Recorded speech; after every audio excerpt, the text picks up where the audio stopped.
The young woman, named Amina by her parents, was known throughout the village for her gentle spirit and unassuming kindness. From a very young age she had shown a capacity for compassion that set her apart. While other children clamored for attention, Amina would quietly assist elders with chores, help younger children fetch water, and care for the animals that grazed near the village outskirts. Her smile was modest, but it carried warmth that could ease the harshest heart, and her presence inspired a sense of calm wherever she went. Despite her humility, or perhaps because of it, whispers of envy began to circulate among certain villagers, particularly those who prided themselves on wealth, influence, or social standing. As the day of the annual village feast approached, excitement and preparation filled the air. Long tables were being set up in the central square, colorful cloths were spread over benches, and the aroma of roasting meats, fresh fruits, and sweetened grains mingled with the earthy scent of the village after the morning rains. Traditionally, every villager was invited to partake, for the feast symbolized unity, gratitude, and communal prosperity.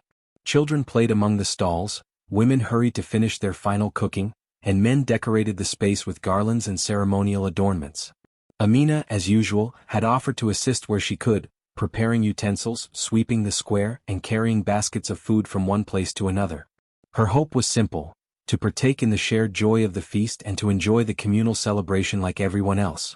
Yet, not everyone welcomed her presence with goodwill. A few prominent villagers, driven by jealousy of her innate grace and admiration from others, plotted to exclude her. They believed that Amina's reputation for kindness cast a shadow over their own standing. Her silent virtues highlighted their flaws. In whispered conversations near the cooking fires, they suggested, with malicious smiles, that she be left out of the feast entirely. One elder, known for his stern demeanor, sided with them, rationalizing that the celebration would proceed more smoothly without someone whose presence made others look bad. Though this decision seemed minor on the surface, it carried the weight of cruelty and exclusion, a subtle act that would have significant consequences. Despite sensing the tension, Amina maintained her customary calm. She reminded herself that kindness was not contingent on acknowledgement, that joy could be found in humble service even if others failed to notice. That morning, as she swept the courtyard and carried baskets of food toward the tables, she felt a flicker of unease, but it was tempered by hope. Surely, she thought, the villagers would remember their customs and invite her to join the feast. She imagined herself seated among the others, laughter and music surrounding her, the taste of sweet rice and roasted meat mingling with the thrill of celebration. Her heart swelled with anticipation, and she even rehearsed polite smiles and soft conversation to offer the children and elders who might sit nearby. As the first drums signaled the commencement of the feast, Amina hesitated at the edge of the square. Villagers gathered eagerly, and the rich, vibrant scene filled her eyes with longing. Children ran past, their hands sticky with honey and roasted corn, while the men raised their cups to toast the harvest. The women, adorned in brightly colored cloths, arranged the platters with precision, chatting and laughing among themselves. Every sound, every movement reminded Amina of the joyous experience she had envisioned for herself. Yet, as she stepped closer, a subtle barrier became clear. The same voices that had plotted her exclusion now directed glances and gestures that pushed her toward the periphery. No one offered her a seat. Plates were passed over her head. A faint murmur of laughter followed, and she realized that her anticipation had been met with deliberate neglect. The emotions within Amina were complex. Confusion mingled with hurt, disappointment wove itself with a quiet anger. She understood in an adult way the power of envy, the cruelty that could hide behind polite smiles and seemingly innocuous actions. Despite this, she did not retreat entirely. Instead, she lingered nearby, holding baskets of water and small foods for those who might need them, maintaining her characteristic composure. The villagers, noticing her presence yet determined to exclude her, whispered further among themselves, congratulating each other on their successful sleight. Her exclusion, however, was not only social but symbolic. By keeping her from the feast, the villagers were asserting dominance, reinforcing hierarchies, and subtly declaring that her kindness and quiet strength were unwelcome. Yet even in their malice they could not erase the impact of her spirit. Children who admired her looked on with sympathy, and a few elders, recognizing her goodness, cast hesitant glances of regret. Amina's heart, though wounded, remained steadfast. She carried herself with dignity, understanding that her true value was not dictated by the approval of the envious, but by the integrity of her own actions and the purity of her heart. As the sun climbed higher and the feast continued, the seeds of consequence began to take root. The food that glistened under the midday light, the laughter that resonated across the square, and the joy of celebration, all were tinged with a subtle unease, though the villagers were unaware of it. Amina, standing on the periphery, radiated a presence that, though quiet and unobtrusive, had a profound influence. Her exclusion marked the beginning of a story that would ripple beyond that day, a tale in which the natural world and the unseen would respond to injustice and remind the villagers that kindness, even when ignored, holds a power that cannot be denied. The morning air was filled with the rich aroma of roasting meats, simmering stews, and freshly baked bread. The village square, usually a place of modest activity, had transformed into a vibrant stage of preparation. Long wooden tables were set in neat rows, adorned with colorful cloths woven from local dyes, their patterns reflecting the history and traditions of the people. Women moved with brisk efficiency, balancing platters of roasted grains, fruits, and spiced meats, while children dashed about, carrying small bowls and plates, their laughter mingling with the clattering of cooking utensils. Men hung garlands of flowers and palm leaves from wooden posts, their hands working in tandem, and the rhythmic beating of drums echoed from the far side of the village, signaling that the feast was about to begin. The air was alive with anticipation. Villagers greeted one another warmly, exchanging compliments on the abundance before them and discussing who would sit where. Every detail of the feast, from the positioning of benches to the distribution of the first plates, was orchestrated with care. The elders, sitting at the head of the main table, nodded approvingly, their eyes scanning the bustling square, ensuring that the traditions of past generations were upheld. Music floated over the crowd, the melodic hum of flutes, the syncopated beats of drums, and the low, harmonious chanting of women celebrating the harvest. It was a scene of communal pride and joyous energy, a manifestation of hard work rewarded and life celebrated. Yet, amid this abundance, there was a glaring omission. Amina, whose presence had been anticipated by many who knew her kindness, was deliberately ignored. No hand reached out to invite her, no smile offered her a seat among the tables. The villagers, some with barely concealed smiles, carried on with their work as if she did not exist. Even the children, normally full of curiosity and friendliness, were subtly guided away, their attention diverted by playful games and chattering companions. Amina stood at the edge of the square, watching the spectacle, her eyes tracing the paths of those she had once helped, those she had treated with gentle care. She noted the way her absence was acknowledged not with concern, but with a peculiar mix of mockery and indifference. As the first plates were brought forth, the abundance became even more apparent. Roasted meats glistened in the sunlight, tender and fragrant. Platters of fruit, mangoes, papayas, and bananas, were carefully arranged, each slice seemingly chosen for its ripeness and color. Bowls of grains, seasoned with herbs and spices, steamed in the heat of the morning sun, promising comfort and sustenance. Wine and honey drinks were poured into cups of carved wood and clay, and the clinking of utensils punctuated the air. Villagers eagerly dug in, their laughter and conversation filling every corner of the square. Stories were shared, jokes exchanged, and the communal joy was palpable. In this lively celebration, however, the deliberate exclusion of Amina did not go unnoticed by all.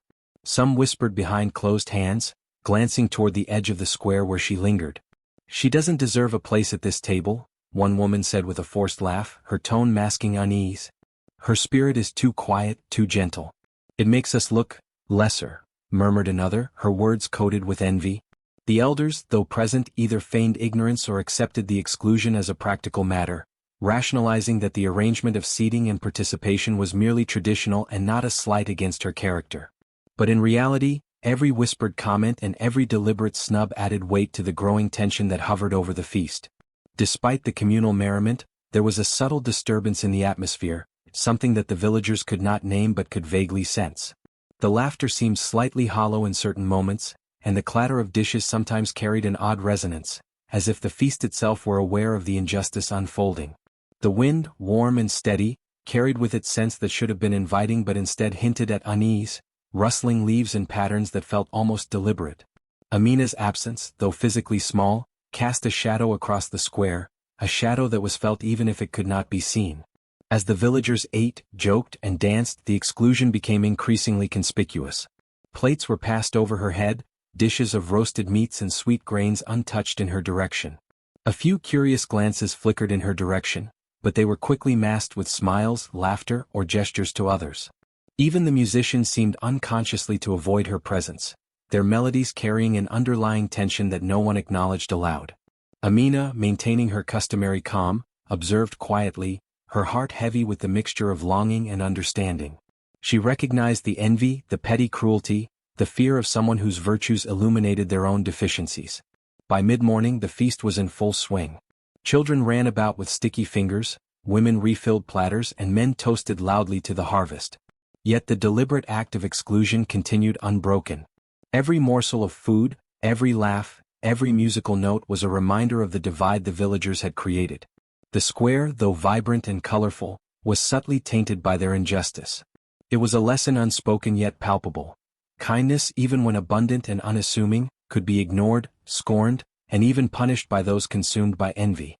In this seemingly joyous scene, Amina's presence, or rather her absence from participation, became a silent force, quietly observing, quietly waiting.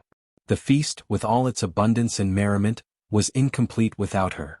The villagers, immersed in their enjoyment, remained unaware of the brewing consequences of their deliberate neglect, unaware that the natural world and the unseen forces often respond to acts of exclusion and injustice in ways that mortal eyes cannot immediately perceive.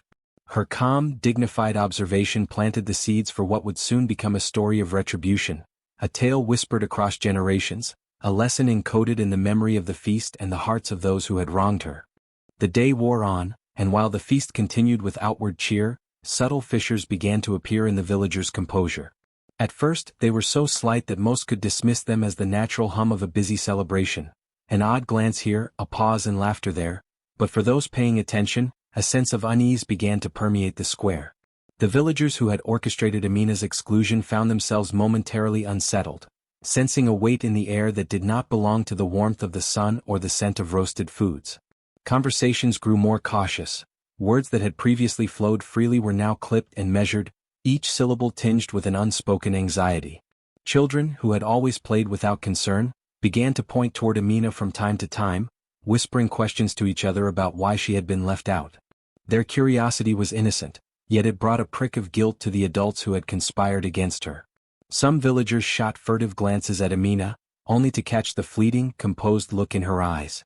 Her calm demeanor, far from diminishing her presence, seemed to amplify it, creating a quiet pressure that made the guilty uneasy. The air, once filled with laughter and clinking cups, now carried a subtle tension, a low hum of anxiety that threaded its way through the crowd without any overt cause. Rumors began to ripple through the villagers, soft at first, almost hesitant. "Did you see how she stood there, so still, yet, like she knows something we don't?" whispered one woman to her neighbor, barely audible above the music. Another muttered, "Perhaps leaving her out of the feast was unwise. I don't know, uneasy." Even the elder who had sanctioned her exclusion felt a creeping discomfort, a gnawing worry that perhaps their judgment had been flawed. Some dismissed it immediately, blaming the heat, fatigue, or overindulgence in food, but the seed of doubt had been planted, and it grew quietly in the minds of those who had acted cruelly. Small, inexplicable occurrences added to the growing sense of foreboding. A few villagers noted that the wine in their cups seemed to sour faster than usual, its taste subtly bitter despite careful preparation. Platters that had been perfectly arranged earlier were slightly askew, as though an unseen hand had brushed against them. The fire beneath a pot of stew flickered unpredictably, and a sudden unseasonal gust of wind whispered through the square, rustling the cloths and carrying an almost imperceptible chill.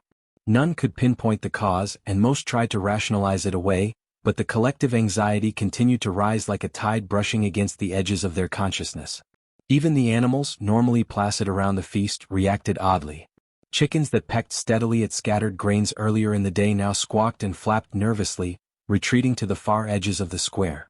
Dogs and goats, typically calm and obedient, hesitated in their usual paths, ears pricked and heads turned toward Amina, as if sensing the injustice that had been done to her. The villagers noticed these strange behaviors, but many attributed them to coincidence, failing to realize that the natural world often mirrors the imbalance in human hearts. Whispers continued to circulate, growing bolder as the day progressed. Some spoke quietly of spirits or unseen forces taking notice of the girl's absence. "I heard the wind call her name," one woman murmured nervously to her companion. "Perhaps we have angered something greater," another responded, shivering despite the warm sun overhead. A few older children, more perceptive than the adults, pointed toward the distant tree line, claiming to see shadows moving unnaturally, following Amina as she lingered at the edge of the feast. Though the adults scoffed or ignored such observations, the collective mood had undeniably shifted. By afternoon, the villagers' unease had deepened. Even those who had been most confident in their actions felt a subtle heaviness in their chests, a nervous tension that refused to dissipate. Conversations became fragmented, laughter forced, and eyes frequently darted toward the girl whose presence, though not physically at the tables, loomed over the celebration. The exclusion that had seemed so simple and deliberate in the morning now carried consequences that none could deny, even if they could not yet understand them fully. In this way, the day of joy began to warp subtly into a day of anxiety and quiet dread. Amina's absence, though seemingly small, had created a ripple effect. The villagers, caught between their envy and their emerging fear, could not fully enjoy the feast, nor could they dismiss the signs that all was not as it should be. The whispers of discontent spread, carried by the wind, echoed in the shifting shadows, and whispered by the rustling leaves, hinting that the natural order had taken notice. The moment of injustice had awakened an invisible observer, and the villagers were left to feel, deep within, that their actions might bring consequences far beyond their understanding. The villagers, who had spent the entire morning preparing the feast with care and anticipation, began to notice something was wrong. At first it was subtle, a faint, unpleasant odor that clung to the sweet fruits and spiced meats. Someone brushed it off, suggesting that the sun's heat might have affected the dishes, but as the day progressed, the signs became impossible to ignore. The vibrant colors of the vegetables and fruits dulled, their once smooth surfaces beginning to wrinkle and darken. Juices that should have glistened and added richness now looked murky and stale, pooling around the edges of platters in thin, sour-smelling films. The first person to draw attention to the spoilage was a young boy, who had been eager to taste the sweet mangoes. He brought a slice to his lips, paused mid-bite and gagged. "Mother, something's wrong with the fruit," he said, his small voice trembling. Nearby, others tasted cautiously and reacted similarly, spitting out morsels and grimacing. A ripple of confusion ran through the feast, quickly turning into a low murmur of alarm. Heads turned, eyes scanning the spread, trying to find the cause, yet nothing seemed physically wrong. The dishes had been prepared with care, the ingredients fresh that morning. Something else, invisible yet powerful, had intervened. As people began to inspect the food more closely, it became clear that the rot was spreading rapidly. Platters of roasted meat exuded a sour stench, their once crisp skin now soft and discolored. Bowls of steaming grains, intended to be savory and fragrant, now gave off a bitter, acrid aroma that burned the nostrils. Even desserts, carefully crafted from honey, nuts, and fruits, turned sticky and foul, their sweetness replaced with a strange bitterness that made mouths recoil. It seemed as though the abundance itself had turned traitor, betraying the villagers' anticipation with a creeping, insidious corruption. Panic began to rise in pockets. Women rushed from table to table, trying to salvage what they could, wiping off moldy surfaces, and attempting to salvage anything edible. Men tested the meats with knives, cutting small slices, only to find the flesh discolored and slimy, and the juices running with a strange, acrid odor. Children began to cry, some from hunger, others from the unsettling smells and the growing tension that permeated the square. The joyful music that had accompanied the feast fell silent in some corners, replaced by murmurs of fear and confusion. "What is happening?" someone cried aloud, her voice edged with panic. "Why is the food spoiling? Did we forget a ritual, or has some curse been placed upon us?" These words, spoken with genuine fear, only deepened the sense of unease among the crowd. Whispers spread like wildfire. "It must be her, the girl we excluded, she has cursed the feast." Even those who had once scoffed at superstition now felt a prickle of fear. The invisible hand that corrupted their labor had drawn their attention to the injustice of Amina's exclusion, and they could no longer ignore the consequences. The transformation of the feast was not limited to smell and appearance. Some noticed the texture of the food shifting in strange ways. Grains, when scooped, clumped together as if sticky with unseen glue. Fruits, though seemingly intact, would collapse under the slightest touch, leaving hands sticky and smeared. Liquids separated unnaturally, oil floating atop water in swirling patterns, while wine and juice that had been poured earlier had curdled and thickened in their vessels. The villagers recoiled in disbelief, their carefully orchestrated celebration collapsing around them in grotesque detail. As panic rose, arguments broke out. Some blamed negligence in preparation, others cursed the ingredients, and a few whispered accusations against one another. "Who dared leave her out?" one man hissed, fear sharpening his words. "We mocked her and now this. Do you not see it?" The communal joy had turned into chaos, suspicion and fear cutting through the crowd like jagged knives. Every glance around the square carried unspoken guilt, every word spoken carried the tension of imminent consequence. Even the wind seemed to participate in the upheaval. A sudden gust stirred the tablecloths and sent lighter plates tumbling, scattering spoiled fruits and grains across the ground. The sound of the crash echoed unnaturally, as if the elements themselves disapproved of the villagers' cruelty. Birds that had circled above the feast earlier now fled in tight flocks, their shrill cries adding to the cacophony of panic. The village square, once alive with celebration, now quivered under the combined weight of fear, confusion, and the mysterious supernatural decay of the feast. Amina, still standing at the edge, observed in silence. Though her body remained untouched by the rot, her presence had already begun to manifest consequences. The villagers, unable to sustain the pretense of joy, scattered from the tables in disarray. They stomped at the rotting food, cursed the wind, and looked to one another with wild eyes. The feast, a symbol of communal pride and abundance, had become a mirror reflecting their cruelty and envy, and its collapse was both immediate and absolute. By the time the sun had reached its zenith, the feast was no more than a collection of foul-smelling, spoiled remnants. The villagers, pale and trembling, had been forced to confront an undeniable truth. The exclusion of the kind-hearted girl had not gone unnoticed. A force beyond their understanding, connected to her, had exacted subtle but overwhelming retribution. The food that should have nourished them had turned against them, leaving them with nothing but fear and shame. The day, once intended for celebration, had become a stark reminder that injustice, no matter how small, carries consequences that can manifest in ways both tangible and terrifying. Despite the obvious signs that the feast had gone horribly wrong, the villagers stubbornly attempted to maintain a semblance of normalcy. Some tried to laugh off the spoiling of the food, claiming it was merely the heat of the sun or a lapse in their preparation. Others attributed the sudden rot to old storage methods, poor preservation, or an unlucky batch of ingredients. "It happens sometimes," one woman muttered, picking at a partially wilted vegetable, forcing a smile. But the bitter taste and foul odor betrayed her words, making her own excuse feel hollow. Attempts to continue the celebration became increasingly frantic. Men poured new drinks, rearranged platters, and tried to salvage what they could, all while casting nervous glances at one another. The musicians, sensing the tension, hesitated before playing, unsure whether the usual festive songs were appropriate under the unnerving circumstances. Children, initially hopeful to find some portion of the feast edible, began to whimper, their complaints breaking the feeble illusions adults tried to maintain. Each effort to ignore the unfolding disaster seemed to fail. As the rot spread, the odors worsened, and the air grew heavy with unease. Excuses became louder and more desperate. Some villagers blamed the weather, arguing that a sudden change in humidity must have spoiled the food. Others suggested that the utensils or containers had been cursed or tainted. "Surely it's nothing personal," one elder proclaimed, though his voice wavered under the weight of his own doubt. The words were meant to reassure, but they only highlighted the villagers' growing sense of helplessness.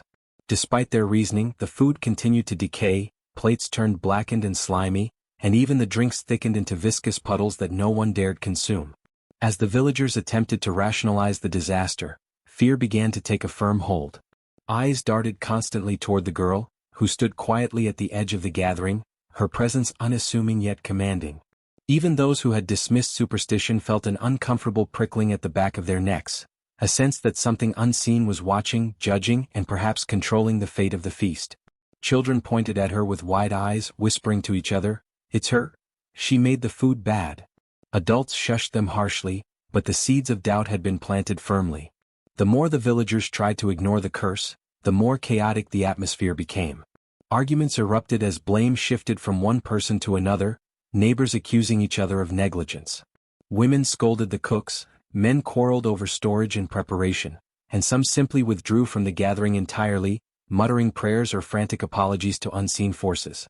The once joyous scene of communal celebration had transformed into a tableau of suspicion and rising panic, every sound amplified by the tension that hung thickly in the air. Even physical attempts to correct the situation proved futile. Plates and bowls were removed, new food brought in, and attempts to clean the tables with fresh cloths were made, but the rot seemed to follow the villagers wherever they went.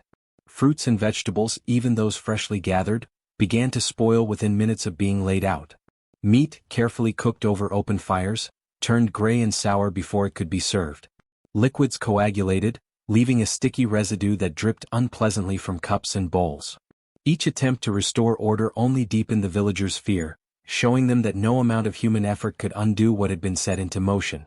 As the hours passed, exhaustion added to the sense of helplessness. Those who had tried to laugh, to rationalize, or to scold others into believing it was a mere accident now slumped against tables or walls, their faces pale, their eyes darting at every flicker of movement. Even the youngest children seemed to understand that something beyond their comprehension was unfolding, crying quietly or clinging to the skirts of their mothers. Fear had seeped into every corner of the village square, entwining with confusion, disbelief, and shame. The villagers' attempts to ignore the curse only highlighted the power of what had been said against them. They could no longer pretend it was mere coincidence. Every effort to rationalize, to force normalcy, or to salvage the feast failed, and the sense of dread became impossible to ignore. The once proud celebration had collapsed into a tense standoff between human stubbornness and an invisible force that would not relent. With each passing moment, the villagers became more aware of their vulnerability, their envy and cruelty now mirrored back at them through the rot and decay of the food. Even as some tried to cling to hope, whispering prayers or invoking the names of protective spirits, the truth became undeniable: the feast was no longer theirs to control. The girl's absence had become an act of silent power, her presence felt even without appearing at the table, and the curse she had inadvertently, or perhaps intentionally, triggered was unyielding. The villagers were left to experience the growing terror, the helplessness of their own actions, and the creeping understanding that their mockery and exclusion could not go unanswered. By the end of the day it was clear: attempts to ignore the curse had failed entirely. Every effort, every excuse, every rationalization had been met with further decay, further signs that something greater than human understanding was at work. The villagers were trapped in a web of fear, with their own cruelty reflected back at them in the spoiling food and the growing weight of anticipation. A single, simple act of exclusion had awakened forces that no amount of human pride or stubbornness could suppress. The day, intended for celebration and indulgence, had become a profound lesson in fear, humility, and respect for the unseen. From the edge of the village square, Amina watched quietly, her heart heavy but her mind alert.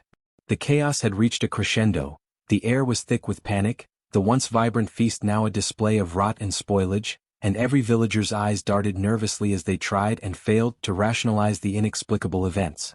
Yet, amidst the fear and confusion, a profound awareness began to stir within her. She felt something extraordinary, an undeniable, supernatural connection to the unfolding scene. The decay of the feast was not random, it was a direct reflection of the injustice done to her.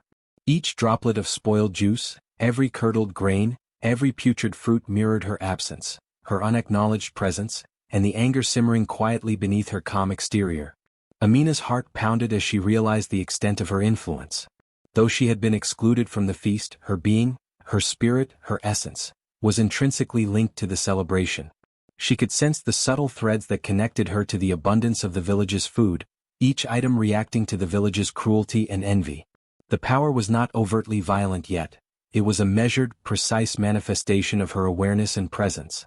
In that moment she understood that the feast had become a mirror, reflecting not only the villagers' intentions but also their moral failings.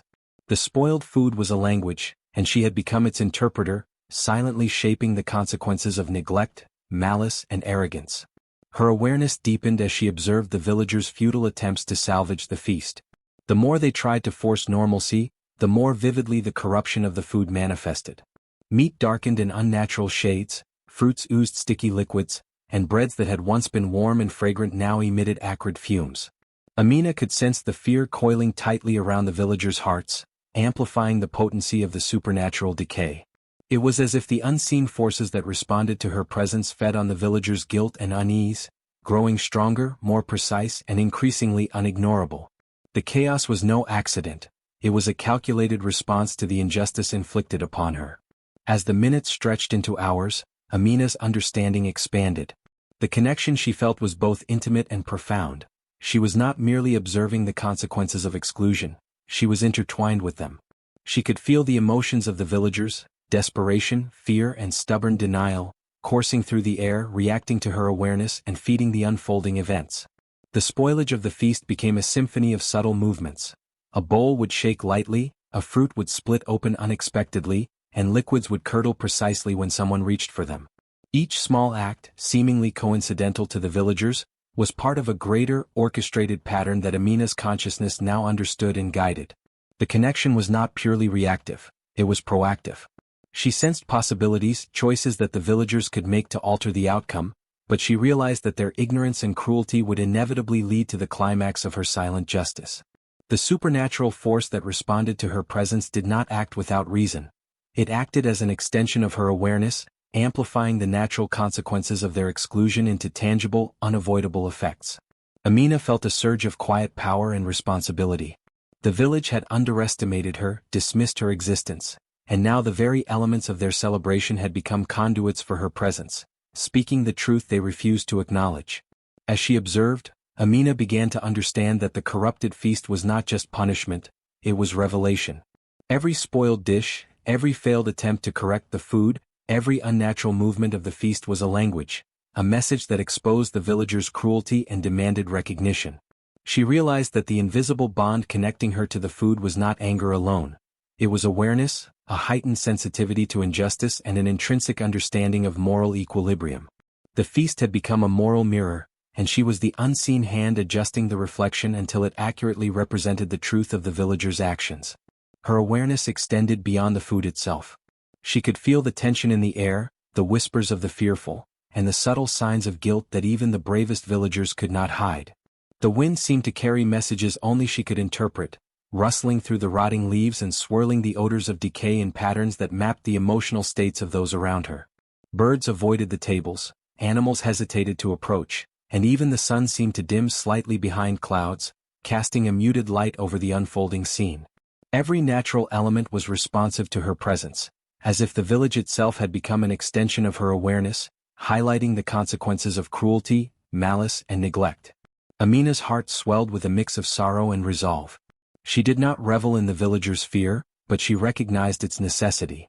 The exclusion had been a slight, a public statement of disregard for her humanity, and now, through her awareness, the village's actions had consequences that could no longer be ignored.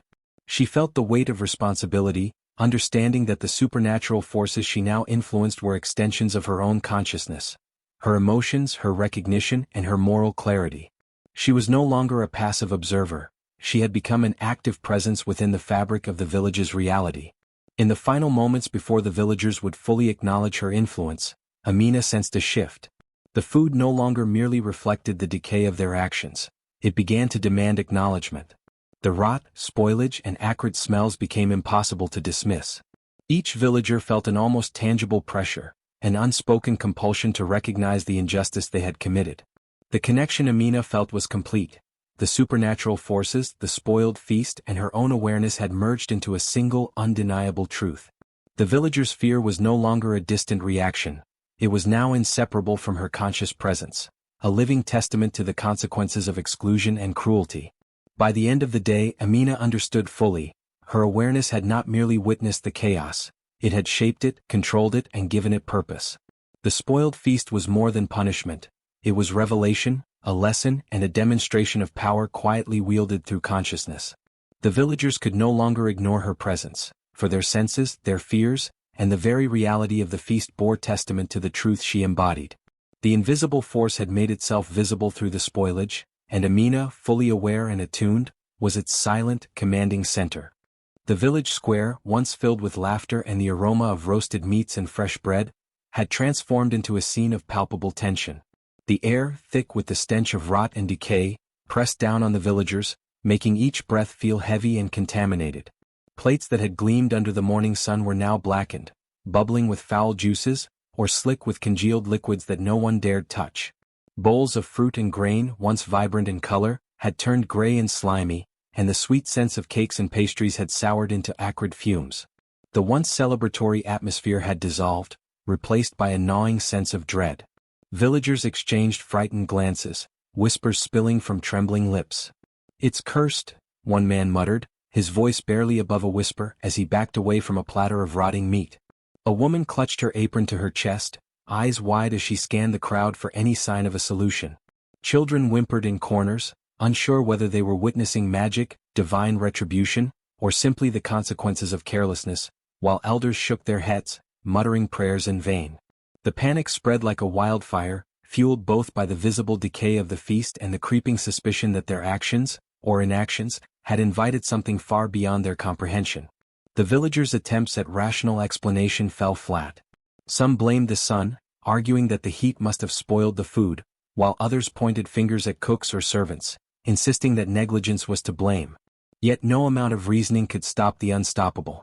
Each dish they tried to save would fail almost immediately after being moved, the corruption spreading with a frustrating precision that seemed almost sentient. Liquids thickened and curdled in seconds, fruits grew mold in patches too perfectly aligned to be natural, and even bread that had just been taken from the ovens turned cold, brittle, and rancid.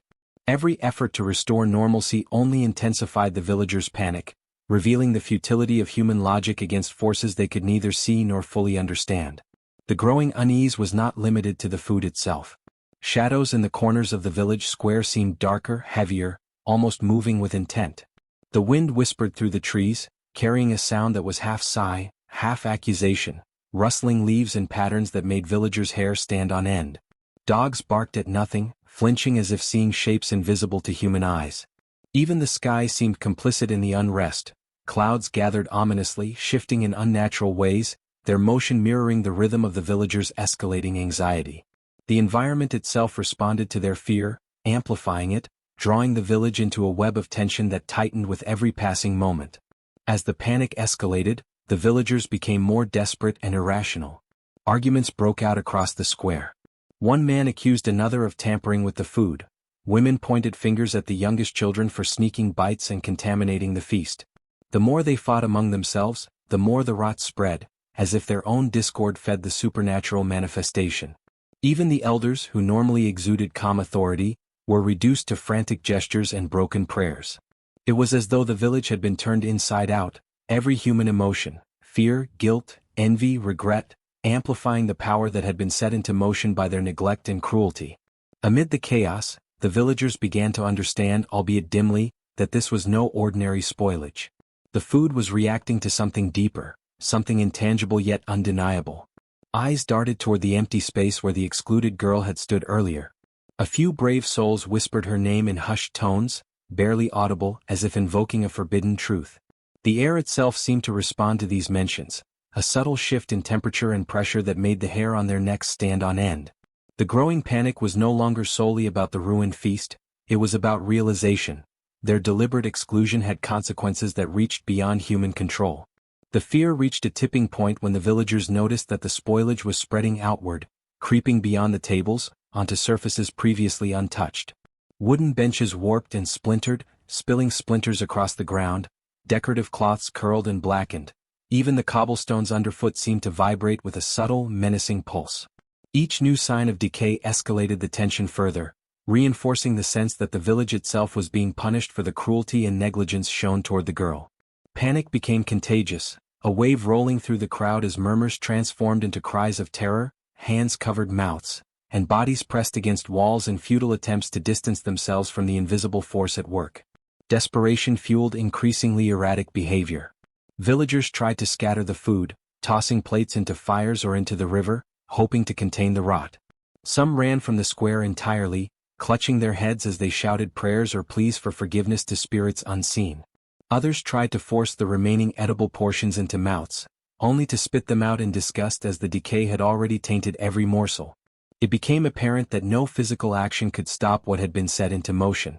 Their panic was compounded by the realization that their own hands that had excluded, mocked, and disregarded, were powerless in the face of a force that demanded recognition and justice. Children began to cry openly, calling for their mothers, their small voices echoing across the square, blending with the murmurs and frantic whispers of the adults. Animals grew restless, hopping, yipping, and running in every direction, as if sensing the growing tension in the environment. The elders, once stalwart in their wisdom, now cowered in corners, muttering fragments of prayers and warnings they barely understood.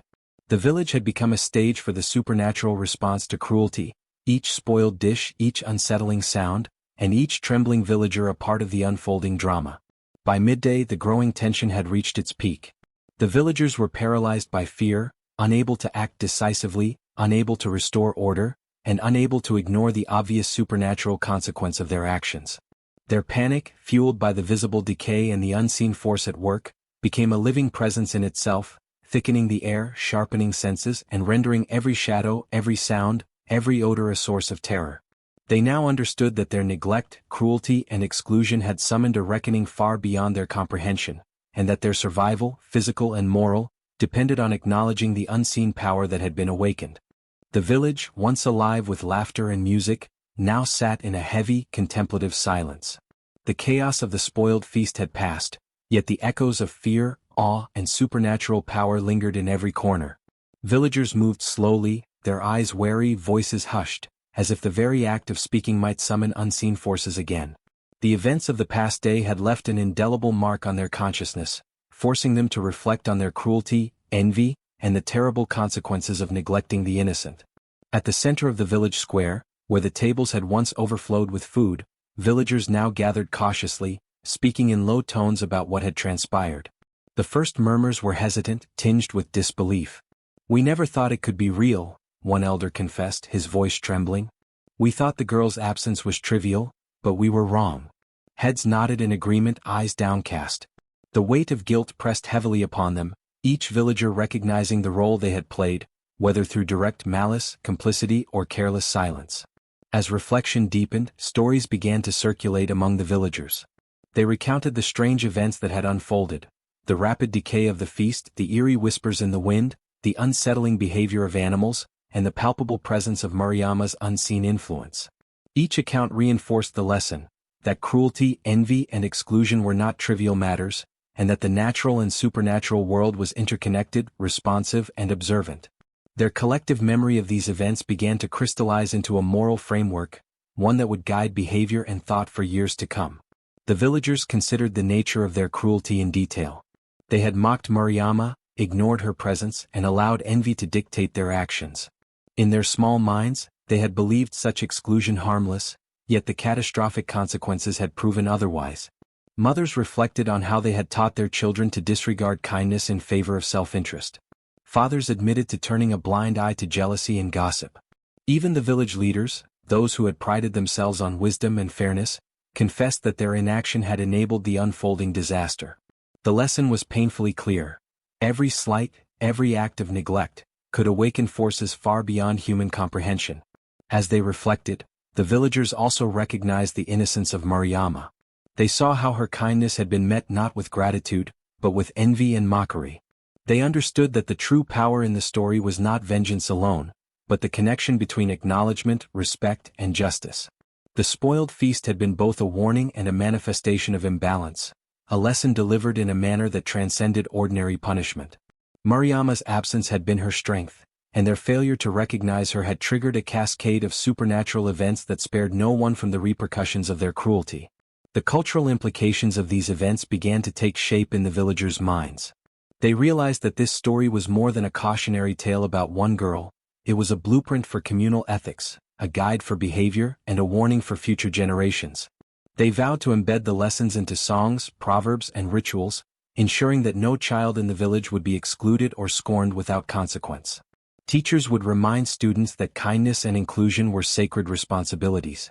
Elders would recount the tale during festivals and gatherings, embedding the memory of Mariama's ordeal into the moral fabric of the village. Vivid imagery of the ruined feast remained etched in their minds. They remembered the tables once overflowing with food now tainted and rotten, the pungent stench that had filled the air, the shrieks of panic as villagers realized they were powerless to stop the decay, and the palpable, almost sentient presence of Mariama in the unseen. These images became symbols of their collective failure, warnings that would be repeated in stories, songs, and rituals for generations. They recognized that memory was a tool of accountability and that forgetting would risk repeating the mistakes of the past. In addition to moral reflection, villagers also considered the broader implications for community cohesion. They understood that envy, exclusion, and cruelty could fracture relationships, erode trust, and weaken the village's ability to survive and thrive. Mariama's story illustrated that harmony required attention to justice, acknowledgement, and respect for all members, regardless of status, beauty, or perceived weakness. They resolved to strengthen communal bonds, to speak openly against cruelty, and to ensure that no one would suffer from neglect or malice without consequence. The villagers' remorse transformed into proactive measures. They began to repair what had been damaged, not just the physical remnants of the feast, but the social bonds frayed by jealousy and cruelty. They shared meals with those previously excluded, offered apologies where possible, and established new customs that celebrated kindness, fairness, and inclusion. These actions were both symbolic and practical, reinforcing the lesson that genuine acknowledgement and care could restore balance and prevent disaster. Even in private moments, the villagers carried the lesson with them. Parents taught children to respect peers, neighbors helped one another, and leaders enforced fairness and accountability. Mariama's story became a guiding principle, a moral compass that transcended individual lives. They recognized that exclusion, mockery, and envy were not harmless, and that the natural and supernatural consequences of such behavior could manifest in ways beyond human control. By embedding the story into the culture, the villagers ensured that Mariama's experience would never be forgotten. Her presence, though unseen, became a symbol of vigilance, justice, and moral responsibility. Each time a feast was prepared, each time a child or neighbor was excluded, her story served as a reminder: the innocent must be honored, recognized, and included. Neglect, cruelty, and envy would not go unnoticed, and the consequences could be swift and transformative.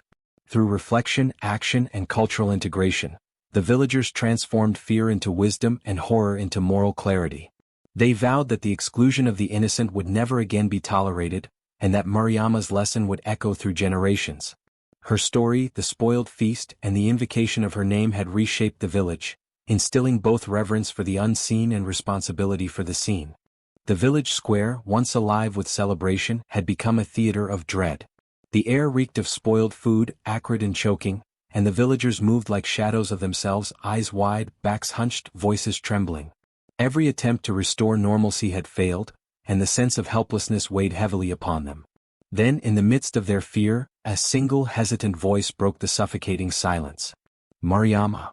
The name, spoken softly at first, carried across the square like a fragile thread through the storm. Heads turned, eyes searching for the source of the voice, hearts pounding in synchronized terror. Every ear in the village seemed to strain to hear, and every conscious thought froze. There was no mockery, no laughter, only an uneasy quiet, as if the world itself were holding its breath. As the syllables of her name echoed, something remarkable began to happen. The air shifted, subtle at first, almost imperceptible, yet undeniable. The pungent stench of rot lightened slightly, as if the decay itself recognized acknowledgement. The spoiled food trembled on the tables, quivering as though listening.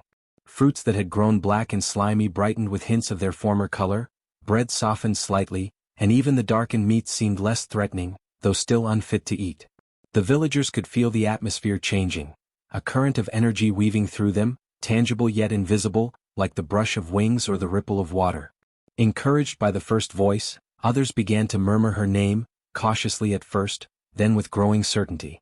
Mariama. The words spread, rising in a hesitant chorus, each syllable strengthening the connection between the girl's unseen presence and the villagers' acknowledgement of her existence. The moment the second voice spoke, the tension in the air shifted palpably. It was as though a weight had been lifted slightly, a crack of light breaking through oppressive darkness. With each repetition, the mystical energy intensified. The spoiled food no longer merely reflected neglect and cruelty, it seemed to respond to recognition, to the acknowledgement of her humanity. Plates of rotting fruit shimmered faintly, the foul stench giving way to a subtle, almost sweet aroma. The villagers, though still fearful, could sense the power of their words.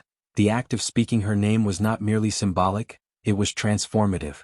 The energy in the square pulsed in time with their voices, rising and falling like tides, as if Mariama herself were guiding it, embracing acknowledgement and restoring equilibrium. The wind shifted, carrying the sound of her name through the village streets, bending branches and rustling leaves in patterns that seemed deliberate and precise. Shadows that had clung to corners now recoiled slightly, revealing the first hints of light where gloom had reigned. The sky, once muted and heavy with foreboding clouds, began to part in small slivers, allowing beams of sunlight to scatter across the square, illuminating the faces of those who dared speak.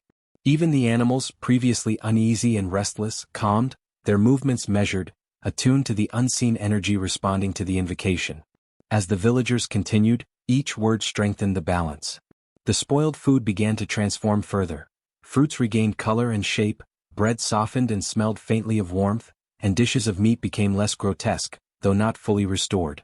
It was as if the act of speaking her name was a ritual, a key unlocking the natural order disrupted by cruelty and neglect. The villagers understood, in a way that transcended logic, that acknowledgement, recognition of her presence, her worth and her pain, was essential for the restoration of harmony. Fear gradually mingled with awe. Eyes widened not with terror alone, but with the realization that the supernatural forces they had witnessed were not mindless punishment.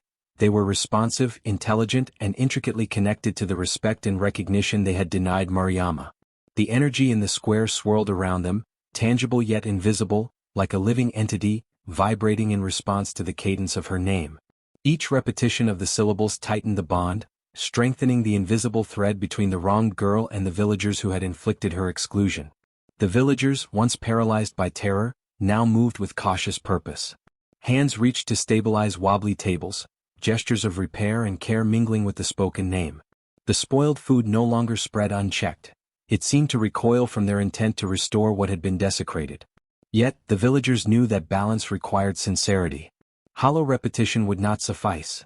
Only genuine acknowledgement, a heartfelt recognition of the wrong done, could maintain the restoration. Mariama's presence, though unseen, was keenly felt. It was not vengeful now but patient, receptive, and measured. The air seemed to vibrate with her awareness, responding to the villagers' actions and words in kind. The shift was profound, from an oppressive, decaying chaos to a space alive with dynamic, almost sacred energy. The villagers could sense it, subtle yet undeniable. They were witnessing the power of acknowledgement, the necessity of voice, and the tangible impact of respect and recognition. As the sun climbed higher, piercing the dispersing clouds, a collective understanding settled over the village. The act of speaking her name had not only curtailed the supernatural chaos but had begun the slow, meticulous restoration of moral and natural balance. The energy in the square calmed, the food stabilized, and the village exhaled a long, shuddering breath. They were not unscarred. The memory of the spoiled feast and the fear it evoked would linger, a lesson etched deeply into their consciousness. In those quiet moments, the villagers realized something even more profound. Mariama's power had always been linked to acknowledgement. The supernatural forces were not mere punishment, they were reflections of truth and justice. By speaking her name, they had participated in a ritual that restored order, transformed fear into respect, and forged a connection that could never be ignored. Every heart in the village now carried the knowledge that neglect and cruelty bore consequences, and that recognition, acknowledgement, and respect were essential to harmony. The invocation of her name had done more than quell the chaos. It had shifted the entire moral compass of the village. Fear remained, tempered now by awe and reverence, a reminder that justice, when ignored, demands acknowledgement. The energy that had once spread decay now pulsed with life, signaling the restoration of equilibrium and the reaffirmation of her presence, even in her absence. Mariama's essence lingered, a living testament to the power of recognition and the necessity of honoring those wronged.